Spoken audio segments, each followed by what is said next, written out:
Welcome to Table Talk Friday, your weekly dose of D&D banter between three men in a bedroom.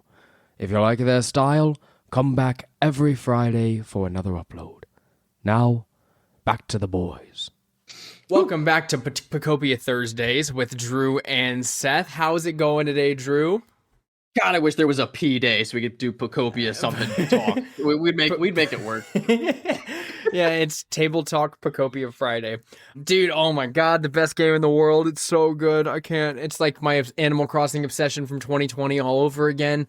I'm playing it. I beat the main story, and now I'm just building. I'm spending my free time building houses for 300 Pokemon. Is this just the same vibe as when Pokepals came out? What the heck is that? What was the? It was like Buddy Pals. What was it? You ran around catching things that weren't Pokemon. And they got sued by Pokemon recently. Oh, that was Pow World. Pow World. Okay, is it like a similar vibe as Pow World? No. So this is like those. It's like you take a game like Dragon Quest Builders or Animal Crossing or like any of those building games. So one of those plus an Animal Crossing life sim, right? So like take Dragon Quest Builders or Minecraft and combine it with Pokemon and Animal Crossing. And let me tell you, I learned what happened to the humans. Oh? I learned. You found out? Yeah, I found out. I know what happened. Yeah, I'm not telling. Tell me off air. I'll tell you off air if you want to know, because I know you're never going to play this game. So I'm not. We do exclusive post show spoilers. Yeah, we'll do that in the post show. We can talk about what happened to the humans after the post show, because I think that's a good idea there. Because oh my god, it was life changing. The literally the game as a whole is actually just like, I don't know how they're gonna make another Animal Crossing. You know me, I love games like cozy games like Animal Crossing and stuff. I don't know how they're gonna make another one that makes me want to play it, because I'm like, there's so many barriers to entry and things that have been knocked down by the fact that like this game exists now, where I'm like, oh, so things like being able to move houses easily or being able to freely build on an island and stuff, is things that you can do in this. There's so much like quality of life stuff that's in it that I'm like, how do you, and also there's 300 Pokemon. There's not just 8 villagers on my island. There's 300 Pokemon to get on here, and you can build houses for them individually. You can have them living together. You're a Ditto. You can live in one of them. As somebody who has never played Animal Crossing, and people have talked to me about Animal Crossing, but it's very much so people talking about D&D. It's like, I don't really get it. I don't understand what you're supposed to do. So as someone who hasn't seen that, this just sounds like Pokemon Sims to me, like Pokemon exactly. Tycoon. Oh, okay. So it's just Sims with Pokemon. Yes, you do whatever you want. And Minecraft, because you're also building the world like block by block and stuff. So it's modded Sims. Yeah. Pokemon. Yeah. Okay.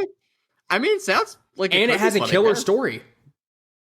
I mean, I'm more into the lore, I think, than probably the actual game. That's what got me in. That's what got me in. And then, but I am the kind of person who will waste my time making the town look perfect. So like, I've probably spent the last 15 hours on like 2 city blocks worth of space. Because it's just pristine. Yeah, you should see my like initial starter area and just how pretty it is. And then moving on to, I decided, I was like, once I finish the opening area of this one, I'm moving on. I'm going to a different place. So I went on to the next place, which is all like beach stuff. It's the area where the SSN used to be, in Fire Red and everything. So I got onto that area, and then I just started building one single street. I have like a couple strips of like almost like townhomes or condos lined up where certain Pokemon live in. I'm building 2 little berry markets at the moment, right next to the condo. And is that ideal for Pokemon? Like, does Squirtle want to live in a condo? Is that his vibe? So they're doing it because they want to make sure. Well, first of all, we're building these things back up because, of course, when the humans come back, they're going to need places to live. And okay, that's right. And you're prepping it for the idea of them living instead of their natural habitats, living inside of like the human style housing, is because they're trying to they're like, oh well, we love the humans, we want to be kind of like them. That's so funny. I don't know why you said it, and I'm comparing it to the Sims game. I very much so imagine just Chimchar sitting by the pool, like sipping on a mimosa, like yeah, I'm just making this really nice place for my Pokemon. It's like, why? I don't understand. What do they want to live here? Is that where they want to be? Seems like it, but no, that makes sense. Okay, that's just. I just feel like I imagine like any Pokemon, you pick like a Geodude, right? If I had to pick in my brain about whether Geodude would rather live in a townhome or like a cave. probably wants to live in the cave. I'm just saying, make a nice cave. I don't know. But a Geodude townhome. Pretty cool. Though. It would be cool. We could do one of those, what do they call them? Those entertaining houses, the entertainer houses, like bays and whatnot. You should do like a Pokemon house where they do like all the. I did build a gym for like Hitmonlee and Hitmonchan and then Hitmontop, and the three of them all live in the gym together. Oh, that's pretty cool. Yeah, there's like a punching bag, a rest spot for them to sit in and stuff, a little medic station if they get hurt. Yeah. See, that seems catered. That seems right. I could see a Hitmonchan living in a gym, But it just, I don't know. I kick the idea of them living in these houses. It seems weird. Well, and don't forget, these Pokemon all also have personalities along with them. Like Pinsir and Heracross, they butt heads all the time, and it's awesome. Like they go up and they start talking to each other, and you walk up and interact with them. They're like, "Dude, your horns were nowhere near as good as my horns." And then they start going back and forth on it, start arguing. They're like beefing constantly, and it's so fun. I love it. But yeah, no, that's been a lot of my free time, as well as, of course, Slay the Spire 2. I've still been playing that. It's such a good game. And our whole group's in on it now, it seems like me, Drew, not Drew. me, I was there. Chase, Sean, the three of us have been talking about it a lot. So, and then Zach had shown some interest in it. Oh. Okay. Well, I don't want to go too much of a tangent here because we do have to jump into D&D at some point. But yes, I will give you my news, right? In an attempt to not play Baldur's Gate 3, just to piss everybody off, Far Cry 3. Yeah. Me and wife Eric put in the hours, bro. 100% that game. Whoa! Got all 120 goddamn relics. You man. did everything? Forever. We did everything. Got 100%. I give you kudos for that because I did not have the patience. I was like, I'm just gonna do the main story because I like the gameplay, I like the main story, and then I'm out of here. It was a great game. I enjoyed it. Definitely towards the end, because we wanted to 100% it. We definitely got a little burnt, and we knew it. We were trading, because we were trading the controller off, and one of us would be doing something and watching, blah, blah, blah. So we'd trade off, and be like, oh, thank God it's not my turn for an hour. Like, oh, I can't find 6 more relics. I'm going to find one of those stupid relics. It's going to be underground, and we have to go swim through a cave, go up a mountain, glide off the top of something. It was ridiculous. Some of these puzzles to get to these things were crazy. But I did it. Did you look it up? Everything. There were like 3 we had to look up because I would walk around the mountain like 6 times. Like, I have zero idea how to get here, but it worked. And then the ones that I sucked at finding, she was really good at finding, and vice versa. So, I told you it was a good game to play, right? Yeah, it was fun. The achievements were all bugged. I thought it was going to be another Skyrim situation, but they just don't track your progress for some reason. I'm not sure if it's an Xbox thing or what. But there was a poker achievement. And there was a kill 50 enemies with a flamethrower achievement. It took us forever because we kept stopped doing it because it wasn't showing that we were gaining progress. So we had to play like 50 freaking poker games to get all the money. It was so stupid. But we did it. Did everything. Every achievement, every animal kill, every relic, anything. It's all done. And now no one lives on the island. They're all dead. They're all dead. Beat the game, and I'm never going to play it again. Yeah, so well, cool. You don't have to. Once you beat a game like that, you're done. You're good. You just go, oh, I remember that time I played Far Cry 3. It was great. Yeah, I'll look back at it as a nice thing. Never going to play it again, though. Kind of like Skyrim. There's a couple games I've got on my list of like, yeah, I'll come back to these eventually and like finish out the last couple hours. Like Deathloop. I have one more mission, and I just haven't had the gall to do it. I'm like, I just don't want to play this game. I don't like it. I find, at least in my life, maybe it's a lot of other people's, if I put a game down and play any other game, the chance of me going back to that game is like 10%. Yeah. That's it. It either holds my attention or it doesn't. Yeah. You would actually really like Expedition 33, I think, because it's just turn-based. It's got some like mechanics to it, like rhythm-based. Not rhythm-based, but like kind of Dark Souls-y dodge at the right time, but during a turn-based attack. And so like a little bit of that kind of stuff. And then the story is impeccable. I think wife Eric would like it a lot. See, that sounds a lot like Baldur's Gate 3, though. And if I know anything about Baldur's Gate 3, it's just an awful, terrible game. You and your wife could play Baldur's Gate 3 all the way through together on split screen. You know that, right? You can play the whole game together. My wife and I did that, and she liked it so much that she's in Act 3. She's playing the whole game a second time. I mean, maybe I'll do it eventually. I'm just waiting on that sale. It's not. They don't put it on sale that much. You know why? Because it's worth the money. It's worth the money. I'm sure it is. And when it's $50, $40, $30, it has been $50. I'm pretty sure. Didn't see it. Missed it. Couldn't get it. I'm gonna look and see if there's a Steam key or like an Xbox key or something like that that's $50, like that you get online and you can just redeem the code. I'm gonna see if I can go use the best scam site ever, honey.com. Stop. Okay, so let's talk a little bit about some D&D stuff here because we have a pretty fun topic today. Now, people get to hear a lot about our experiences in our games, our campaigns, kind of a lot of personal experience that goes into this, and that is no different today because you have been doing a lot of character building on behalf of myself recently, and there is a supplement that you've been using that I wanted to get a little bit of insight on and on your thoughts of it. Because it was one that I picked up back in like 2020, something like that, 2021 maybe, whenever I was running my original game. And over time, we've adopted and been like, hey, you can just use this. Basically, it's just an extra supplement we have in our games. And that supplement is made by Kobold Press, and it's called the Tome of Heroes.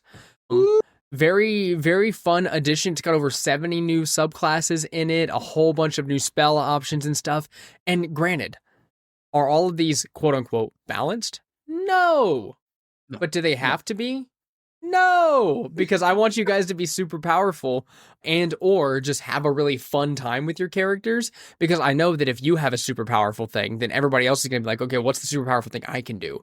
And then me, I can be like, okay, but what if God was here? You're absolutely correct. What if God was here? So yeah, tell me about what you've been looking at in there. So, Tome of Heroes, this supplement we're talking about here, I think it's exactly what Seth just mentioned. It's just extra flavored fun, right? If you like D&D, or let's say you like playing D&D, either you're burnt out of the subclasses, of the classes that are there, maybe some of the feats, backgrounds, not spells, sponsored, right? By the way. Yeah, not unless Kobold Press, let us know. We're here. But if you're burnt out of any of those things and you want some more options, right, a wide variety of them, or if you just absolutely love the game and just want more options, period, like ourselves, not being burnt out of D&D somehow after basically 10 years, this book is chock full of really flavorful, cool stuff. I won't even say that everything in here is busted. There are a couple things, and me and Seth have talked about it because there are some spells that I'd like to take for my upcoming character in Campaign 3 that I thought, yeah, this sounds a little strong. Let me run it by the boss here, see if he's cool with it, right? And you'll find some things like that. If you are a min-maxer, a power gamer, Zach and Sean at our table, I'm sure they would get some crazy value out of some of the very niche combos of synergistic abilities in here. But for me, I'm not looking for that stuff. Of course, if I see something cool or strong, of course I'm going to grab it, right? But I'm looking for fun. I'm looking for flavor. I'm looking for interesting, new, exciting, almost homebrew feel to D&D, where something's going to throw everybody off their game a little bit. Go, what did he cast? You have this weird spell that's successful in this very niche sort of situation, right? That's kind of what I'm looking for, and I think that's exactly what you get in this book. I spent probably an hour and a half looking through some of the spells, just the spells last week in this book. And there's some really crazy ones. They range from, like I said, just busted to like, why is this in here? To, I don't know why you would ever take the spell because it's absolutely terrible. To just really unique. And I don't think I'd run that all the time. But can you imagine if that worked? If you had this spell in that exact moment, you'd be the coolest cat in town, bro. You'd hear my ice cream truck song as I came. The big cheese, bro. The big cheese. You'd be what was it? I used to call one of the big bosses in Resident Evil 4 the big cheese. I think it was because Leon says it at some point. I was like, the big cheese. I think the guy with the beard. But I'm tangenting. So really great stuff in here. I'd like to just mention a couple cool spells that I looked at because I think they're so flavorful and so interesting. First one being Bardo. I think Bardo is probably one of the stronger options in this book for full spellcasters. I'm not sure who gets it because I've been working on my cleric. It's definitely a Healy, Wither and Bloom type of a vibe if you're familiar with Strixhaven, where you take advantage of when somebody dies and you use your reaction to either heal or damage. So just to be very clear, the healing is pretty good. I think it's 3d8 as a reaction. Now, for a 3rd level spell, okay, fine, not crazy healing, but it's a reaction, right? So you can just use this for freezies, not on your turn, to heal that much health, right? So that's pretty solid. And then number 2, I think the reason people would take this spell is actually the damage output is absolutely ridiculous. If you don't heal, which I anticipate using as a healing kind of a vibe because of my cleric subclass that I have an idea of using. But the damage, I think it's 8d6. 8d6 psychic damage as a reaction, 3rd level spell. Pretty crazy stuff. So right off the bat, I think that's one of the top tier ones. That one's definitely, stronger, but there's some really cool ones that aren't quite as strong that I think are super great. I mentioned Fuse Armor to Seth last week. It's literally you take armor, fuse it together. It doesn't have to be armor, just anything that's metallic. Like I think they used one of the examples as a metal door or a metal pulley system of sorts. Anything metal, you fuse it together, right? So if it's a door, you can't open the door anymore. It doesn't work. If it's a suit of armor, that person has like disadvantage. They have reduced movement. It's crazy cool. Like really flavorful. Really flavorful. I like that. It's like heat metal, right? It's like heat metal where everyone loves heat metal. It's cool, but it's a little different. It's a little tweaked. It's got that little bit of niche. It's not crazy powerful, right? And other things like that. You have blunted edge, where literally you take someone's sword and like blunt it. So it does like reduce damage. They're at disadvantage on their strike, stuff like that. It's like really silly. There's a spell, silver something, I can't remember what it's called, and it's literally just for exposing doppelgangers and like polymorphers and whatnot. You blow this like silver dust out in the area and it coats everything. If they're a shapeshifter, I think you can see them or it reverts their form. And then anything you're attacking, because the silver dust landed all over your stuff, your weapons bypass the magical resistance or the non-silvered resistance of these creatures. It's super niche, but how cool would that be if you had that in like some sort of werewolf situation, right? You're in a werewolf campaign, you're in some sort of Strahd kind of a setting, right? Really, really cool stuff. And it keeps going. One of the other ones that I had on mind, without ranting all day, is Iron Gut. Lets you eat poisonous stuff, right? And you eat poisonous stuff, you're totally fine. And anything you eat that is poisoned, you taste sour. It tastes sour. So the more sour it is, the heavier the poison is. But it won't affect you. Not only that, but magical effects like potions and things also don't affect you. It's like you just completely negate magic or danger from eating stuff. Like I can't imagine having this on me all the time. But how cool would it be if you did and you got to use it? Like if that came up in like a political intrigue section of the game, and you were like, you know what? I'm going to use this spell. And everybody goes, huh? You're going to use what spell? Exactly. So the spells off the charts, absolutely a huge fan.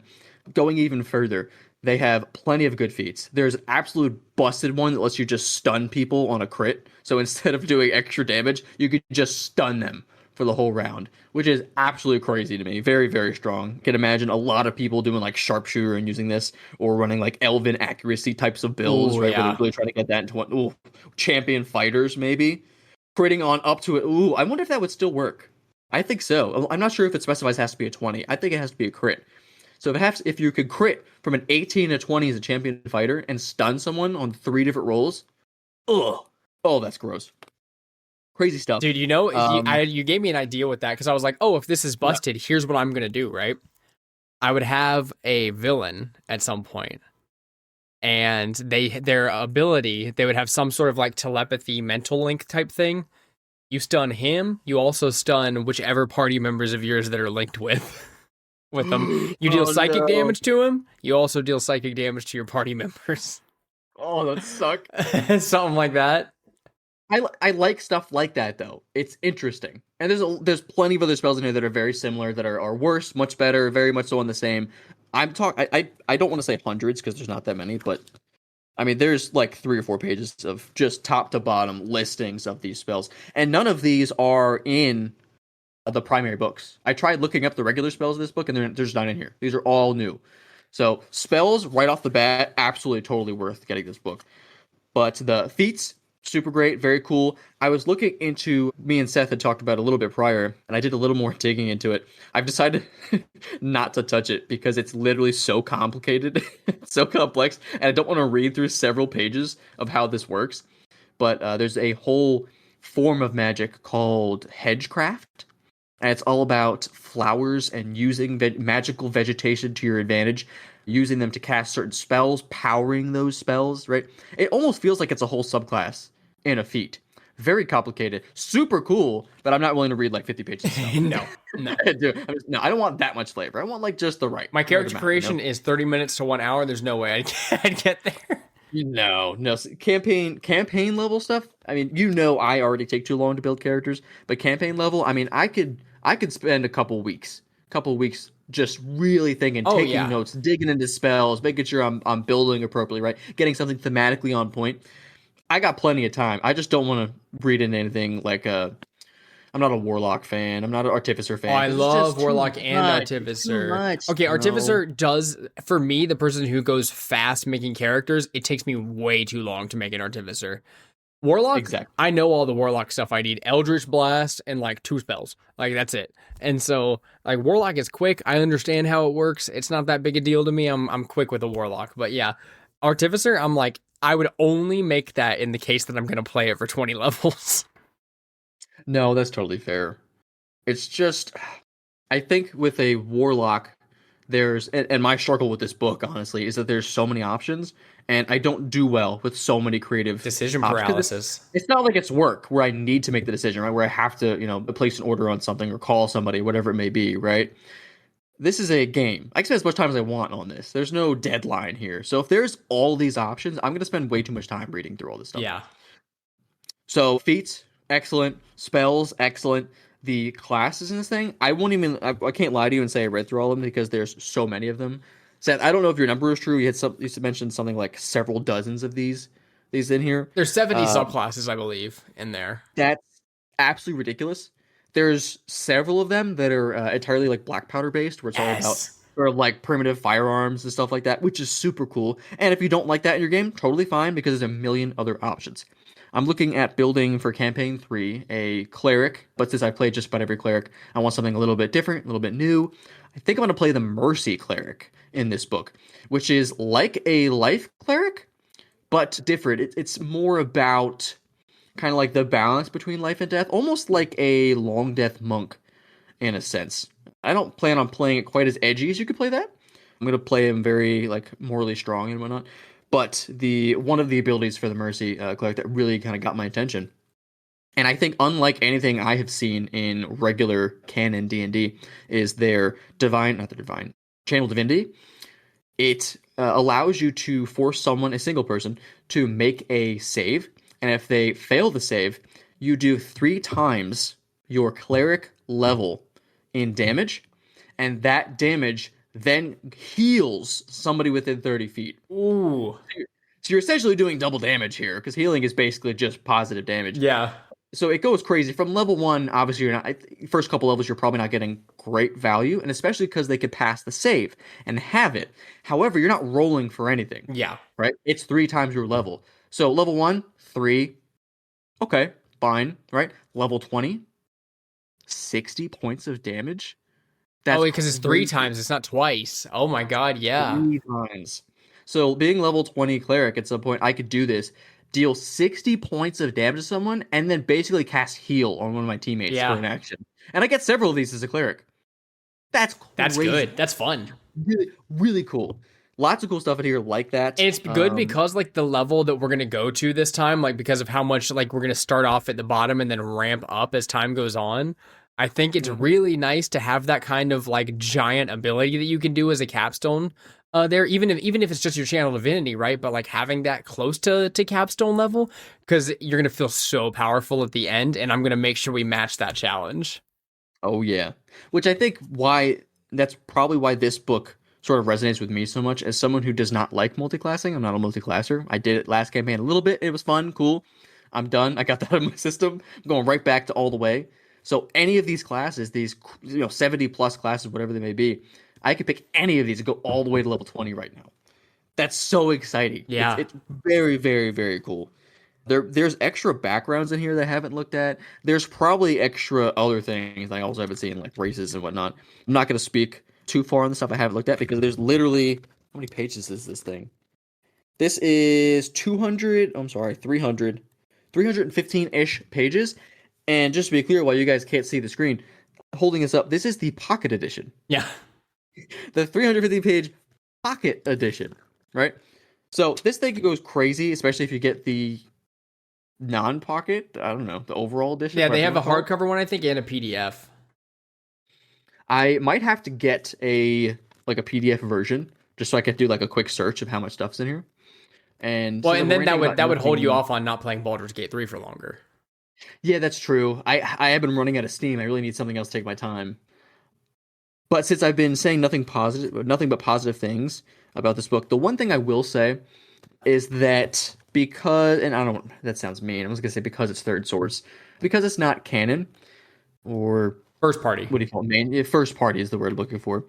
Because it's not first party, there's definitely some things in here that I've started reading and then immediately been turned off of because the wording is not right. Yeah. There's a couple spells I've read through that when you read them don't It's not really make clear. sense. Yeah. Yeah, it's like is that a bonus action? How long does that last? What triggers this and why? Like when does it recharge? There are things missing in some of these items, spells, feats, whatever it may be. And if you read through this deeply enough, you'll definitely get those. And it's a little frustrating because some of the stuff is cool, and I don't want to have to talk to my DM about everything I read through. It's like, how do you feel about this? Do I need to make this stronger? Do I need to nerf it? What's sort of the ruling on it? So there's a little bit of confusion there. Definitely could have been written a little bit better, but a majority of the book is written very well.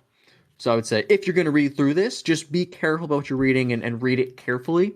Because I would hate for you to set up a really cool character, get up a really cool build, a combo, whatever it may be, and it doesn't work because you didn't read it deeply enough, or the DM had a different perspective of how it works, right? So anything specific, it is third party. Just bring it up with your DM or the people at your table to see how they kind of feel about it. But overall, fantastic book. I can't wait to use a whole bunch of this stuff, especially some of the classes coming up. Yeah, I'm excited to dig into it a little bit more. And once I think some of the other players in the party see the options available, they'll kind of delve into it a little more too. So I was like, when you asked me a question like, can I use this? I was like, dude, don't even tell anybody you're going to use it, because I want it to come up naturally. And then you just kind of pull that out and we go, oh my God, what was that? I've mentioned to the group between two options of cleric, one of which I think I had said was in the Tome of Heroes, but I haven't mentioned anything past that. So Yeah. I am really hoping I can pull out these absolute bangers and people just have their jaw drops like, what did you just do? What class is that from? I've never seen that before. We got especially a group of veterans. We got to figure out your backstory a little more too, because of the random story tidbit that Patrick threw at us, the time wise. Where this whole time in my head, I'm thinking, oh, this is way later on, like with all the other stuff, and then Patrick's like, actually, this one detail, and I'm thinking I might talk to him and like just kind of be like, that was the ending of your story. That's great. That might be the way we ended it. But I like the idea that it wasn't at that time, and I can use this part of my story. I mean, different worlds connect in different ways, right? What's canon in someone's may not be canon in others. I see no reason why you couldn't twist, especially if it's not like if you guys hadn't had the conversation that your worlds were one. Like, why not take his world and just twist it a tad bit so that it fits to your narrative? I think that's really cool. I mean, why not? Otherwise, you just don't use the world anymore. So why not, show it the honor, show it the fun of using it. Yeah, I'd like to, because I definitely want to make it so that, like, timeline wise, everybody has some fun things they can do. Obviously, everything doesn't have to be connected. We don't have to have every single D&D session where someone's like, this is the cousin of this character and this person's son or daughter. And that's fun that we have those sometimes. I do feel like, though, lately we have had it to where, like, every single time something's happened in our Forgotten Realms, like, area or our own one, someone is related to some past character. And I'm like, guys, it's been like a century. They're probably dead. No, that's fair. I think it's just so tempting because we've all created these, including yourself, these fun narratives, these fun characters, developed them so much, and so we want to see just a little bit more of them without playing them any longer. And it's tempting. It really is to use all these old storylines. Oh yeah, especially when it comes up as a cameo and you don't expect it. It's like, what? That's crazy that you're that guy. Oh my god. Yeah. But I may lean away from it a little bit. If it doesn't work, I may lean away from it and just kind of do my own thing. Yeah, I still like the idea where you and I spoke about a little bit of your character kind of revealing something about their story when we show up at a location, and you kind of go and reveal to everybody, oh, this thing that the character's been telling me the whole time isn't quite true. I love little reveals like that in D&D, so I think that's still a great idea. Outside of that, I think we've got some crazy reveals that are going to happen. Not crazy necessarily, but more like just really fun narrative happening, especially between sessions 1 and 2. where like I started typing up what I would want to say during session 1 and how I'm going to run it. And I think with the way it's going to go and your guys' role playing skills, it's going to be so like cinematic and movie like as part of the first session. And who knows if we'll get to combat or anything in session 1, but we don't have to. Like, I think it's going to be a great like intro into what's going on here. And then to be honest, I've got background of writing this campaign for like some ideas of what's going on in the world, but I was like, I really need us to delve into these first few sessions before I can even think about the wider expanse that's going to go towards after. Or like, let's get through 1 to 5 before I start writing what's going to happen at level 13. Yeah, I mean, there's literally so much that can happen, especially if we're going to be doing this for 2-3 years, like we expect. You know, I can't imagine thinking that far ahead because we're going to change the story anyway. Something's going to happen. We're gonna have going to Blackstone and freeing people for no reason on a whim because there was a random mail while someone's not in the party. You mean Nightstone? But yeah, pretty close. Yeah, that's what I said. Blackstone. Yep, that's what I said. I always think it's something stone. I can't remember, and I think Whitestone. Like, no, that's Critical Role. It can't be that one. It's got to be Blackstone. The opposite. Dude, I thought about that session the other day. The Nightstone session, because I don't know what it was. I was just thinking about it. I was like, yeah, most of my best moments are like improv or like when I get caught off guard. And the one time I got caught off, or the biggest time I got caught off guard in that campaign was when you said, I'm going to go check the mail now. And I was like, no, he can't, because he has enough time has passed that I have to justify this and it has to happen now. And so I remember, for background for everybody, I think we told this story years ago on the podcast, but Drew, his character, and we should do a story time again, by the way, at some point. Like, we should actually just do a story time episode. Like, you know what? Let's just tell some stories about what's happened recently. So Drew's character, Eknon, came from the town of Nightstone. Eknon Greylock? That's Eknon. Eknon Greylock came from the town of Nightstone, where if you played Storm King's Thunder or seen anything about it, it's a little town not too far off of the Tribor Trail. And he decided that throughout the campaign, he was going to constantly be going to different like couriers and mailing off letters home so that way he can like keep in contact with his family. Well, I, being the wonderful first campaign DM that I was, decided, hey, I'm going to go ahead and write a letter that eventually will get back to him. Next time he does it, I'll give him this. And so I wrote it, I got it all typed up, and then I sent it over to him, whenever he went to the courier. And I wasn't expecting it to be one session where we had some good campaign ground to make. And Zach was not there for the session. He was at a rehearsal because we're all in college. He had a big rehearsal thing going on. He couldn't be there for the session. So I was just like, cool, I've already planned that like not a lot of story stuff's going to happen today. So we're just going to kind of make some progress, but we're not going to do any big overarching plot. So we started to make some progress, and he goes, you know what, before we leave town, I would like to stop by the courier. And I was like, oh, okay. Oh, wait, I have that letter prepared. And I can't lie to him because I don't know when they're coming back here. And so I can't lie to him and just say no, which I guess I could have, right? I could have just been like, oh yeah, nothing's there. But enough time had passed to where it's like reasonable that he would have received a letter back. So it would have been like, he might have even still been like, man, what's going on back home if I'm still not getting any letters? And so he got a letter, and what had happened while he was gone was I think it was like 7 snakes or something like that. That sounds right. And so they had taken over Nightstone while he was away. It was this group of like thugs basically who came in and saved the day at the last moment when they were fighting off like an army of orcs that was attacking Nightstone. These guys came in and helped them out. And now in the initial intro to them, I made it pretty clear that they were shady, but they were like, oh, well, the party was pretty much like, oh, well, it's not that big a deal because they helped us out. So like, it's fine. They can stick around and then leave. When the party left, I made sure that they had taken over the town because the town had really no living leadership left. And so they took over the town, and who but Eknon's mom to stand up against them and be held at ransom for this famous adventurer that had saved the town before. So that she secretly sent a letter to her son, and it got back to him, and she's been kidnapped. Like, hey, they're holding me. Hopefully I can get this letter to you. And Eknon immediately, being the mama's boy he is, was like, I gotta get over there right now. And we proceeded to have the single best D&D session, like one of the best sessions that we have ever had. And I had none of it prepared. I drew all of the maps of Nightstone by memory. I didn't have the book on me that showed me what it looked like. I made up all of the stat blocks of the enemies they were fighting.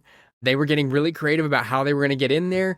And then in the last moments, the very last moments, when Eknon is standing there in the entryway, he sees his mom at the top of a staircase and the main baddie holding her with a knife ready to stab. And I had him roll initiative to see who does it first.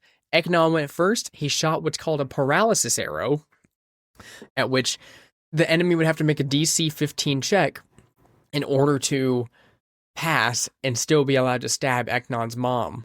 And by the skin of his teeth, he failed. And Eknon's mom was able to get out of there, and the party, like, all combat ensued, and they saved the day. It was tense. It was awesome. It was emotional. And I remember, like, going through that session and going, that was probably the most exhilarating session of this campaign so far. And I didn't prep any of it. It was just all roleplay, like, all just, like, off the cuff, made it up in the moment, and it was awesome. It absolutely kicked ass, and for me, like you said, it was exhilarating. The stakes were just so high. Having my mom like that, I had to, just to clarify, I had to win the initiative, I had to land the hit, and I needed him to fail his save for her not to die. And we did it. We freaking did it. Oh my god! And your character notoriously missed in the moments when it mattered. He did. Oh like, you guys were in some of the biggest boss fights of the campaign, fighting like these huge giants and stuff, some of the craziest fights that you could imagine, and you would miss every shot. And I would be like, yeah, this is just who Eknon is. I give him a super powerful bow, and he misses every shot. That was literally the last thing. Like, I made sure that after we had finished that campaign that I spoke with you and said, hey, because there were some prime moments where Eknon had missed like these very important shots defending his friends and family. Not that one, obviously, but there were some other ones that were very important. Felglos comes to mind, right? And my bow specifically was a +3, like, give you a second chance to hit type of a legendary crazy weapon. Because that's what he would have spent his time doing, making sure his hits nail. Because he's got to make sure everyone's safe. You know, absolutely crazy session. Love it. Absolutely should do another story time. I don't know what kind of story we would tell. I feel like we've been so transparent with the crew as of late, so we might just need to not talk about our weekly D&D anymore. So I think we're transparent in the way that, like, whenever a story comes up, we talk around it and, like, with the topic that's at hand. But I don't think we've just beginning to end told what happened in some of the most important sessions. That's true. Put all the details in like there. We could do a whole story time just being like, look, Seth planned this mega dungeon and it took us a little bit to actually get through it. It took us 4 sessions to get through, but here's everything that happened beginning to end, you know? Oh god. That was such a long several, was it 3 sessions? 4. That was crazy, dude. It was 4 sessions you guys spent in there. Did we play last week? Because I feel so starved right now. We did. We're doing Sean's Theros campaign. I actually felt like so session was awesome, right? I really enjoyed the whole Theros vibe. I liked the group. I liked the setup for it. Because I didn't have as much backing with the original Theros. Obviously, I didn't have as much attachment to it. And the one thing I felt is I was like, I'm really not speaking up, like, hardly at all this time. Like, in the last thing, like, I feel like Gene was almost, like, right up there as main character style, right? Like, I feel like it was him and Barnaby, almost. Yeah, for sure. They were, like, the two that were kind of leading the pack lore-wise. But, like, this past one, I was just, like, I feel like for 90% of the session, I've just been kind of chilling here. But I also did design a North Carolina Outer Banks character. and you played it off very well. The way he spoke and the way he was carrying himself was perfect. It was right on cue. It's funny because he does have I think he has like a 12 intelligence, but I treated him like he was a 6. I was the whole time I was like, yeah, dude, I wouldn't even touch that. No way. Not anywhere in my purview. That's not in my job description. Like, I really like doing that. And so Sean had a really cool thing. This is the last thing before we head on into the post show. The Patreon post show, or at patreon.com/tabletalkfriday, you can hang out with us and Good Old Gamer. But my favorite thing was when Sean was like, oh, it's like this ichor looking stuff. And then he brings up that it would probably have some sort of effects if ingested, as one of the characters figured out. And both yours and my characters, bottoms up, let's do it. it was funny because my character is a paladin, and a paladin of Thassa, the goddess of the sea. And God, I loved the fact they were like, "Hey, be careful! Like, are you sure?" And I was like, "Dude, Thassa, like, we're just riding the wave right now. Like, I've done everything I want to do. The world's kind of gone to shit. I'm gonna drink this blood. There's no way for us to get home. Our ship crashed, and I'm jumping off the cliff right now. And if Thassa catches me, it's fine." And we're gonna see what horrible, long-lasting effects this has on us going forward. But I think it's pretty awesome. It was a cool moment. Oh no, it was absolutely fantastic. I can't wait for you to experience the rest of Theros. I'm glad that you said you liked the vibe, because the vibe doesn't stop. It only gets better. I don't know why. I don't know what Sean does. I don't know if it's the setting. It's just so alluring. And it's gonna be a. Well, I think a lot of it is all of our love for like Greek mythology type stuff, because I think all of us like Percy Jackson style stuff. We all grew up with like Thor and Loki in our lives forever, and this has all that exact same vibe. And so once you get into that world and you're like, okay, this is a mythological world, right? All of these mythological creatures exist. Krakens are a big deal. There's Medusa type things, and all of those exist in D&D too, right? But that's high fantasy. This is like mythology. And so it's almost like a different game. Exactly. It's like a different game, a different world. And so being a part of that, I'm like, ooh, okay. I will say high fantasy is still my bread and butter, right? Oh yeah. But like I still like high fantasy. It's my favorite. But this is a great like palate cleanser before another 20 level campaign. Oh yeah. All right. I'm sad to see it go to, but I'm ready to jump into the post show. Yeah. Thank you so much for listening to Table Talk Friday, your weekly conversation between two best buds talking about D&D. But it's not over yet, because you haven't made it over to patreon.com/Table Talk Friday yet, where you can spend $5 to $10 and either get the show for, I was going to say free, but the show's free already. Free. You can get the show free. It's still free. Free for $10 a week early. Or whenever I end up uploading it, guys, sometimes it's the day before like it is today, and then other times it's like where Drew and I are probably going to try to record one this weekend, and it'll come out as soon as we're done recording on Saturday. So whenever you get it on Patreon is as soon as I'm done editing it and uploading it. Outside of that, guys, you can also listen to our awesome post show that we're going to record right after this, where we're going to talk about Pacopia lore. I'm going to ask Drew about Magic the Gathering and why he hasn't hit up Patrick to play lately. And then after that, who knows what we're going to talk about? Maybe taxes. So join us over there. But with that, I need the Outer Banks guy to take me out. Whoa, bro. Sorry, I was just finishing up my surf session for today. Hope everyone's doing all right. I can't really hear so well because my hair is all over my face and in my ears. But I hope you have a great day, enjoy the beach, and roll those 20s, bruh.